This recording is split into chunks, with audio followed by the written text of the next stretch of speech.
Love Jones, The Blues Beneath the Form. I don't even know where the emotions came from, mighty companion. Love Jones, 1997. I sat there watching Darius and Nina, and somewhere between the laughter, the words, and that rain at the end, something just cracked open in me. It wasn't nostalgia. It wasn't even romance. It was recognition. Because beneath the jazz, beneath the poems and the coffeehouse glow, I saw the mind playing out its oldest story. The one about love and loss. The one about bodies trying to find completion in other bodies. The one A Course in Miracles calls the special relationship, where love becomes a currency, not a state of being. But here's the thing. Darius and Nina, for all their fumbling and beauty, they weren't just two people. They were two halves of one mind trying to remember wholeness. He's the poet, the voice that wants to speak love but still believes it needs a listener. She's the photographer, the one who sees beauty but still believes it's out there, in the frame. Together they're the dialogue between perception and projection. And the stage for all of it, that moody, dim-lit club called The Sanctuary, wasn't just a nightclub. It was the mind itself. A stage for the ego to perform its poems about love, while love itself quietly waits in the back row. The ego's favorite song? Romance is about the possibility of a thing. That's the hook right there. The possibility of love keeps the ego fed, not the experience of it. Because the moment you truly experience love, not as chemistry, not as heat, but as being, the ego disappears. It can't survive real intimacy, only the tension of pursuit. That's the Jones. The craving, that subtle ache that says, I need just a little more. It's no accident that Jones is a slang for addiction. It's the compulsion to find God in another form, to fill the hole in the soul with the body of another dreamer. And yet the Course tells us, seek not outside yourself, for it will fail, and you will weep each time an idol falls. Still, how could I not love Darius's words? He stood there on the mic, smooth and vulnerable, calling himself brother to the night, trying to turn pain into poetry, guilt into groove. And Nina, guarded, wise, soft-eyed, meeting him line for line, not with surrender but with discernment. It was flirtation and philosophy wrapped in rhythm.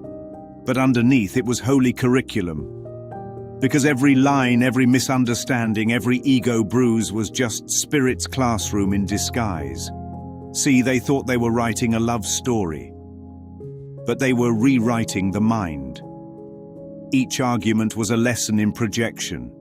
Each separation, a test of forgiveness. When Nina said she was going back to New York, that was the ego's retreat into time.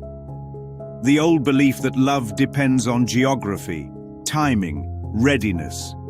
And Darius, trying to play it cool, pretending not to care, that was fear of exposure.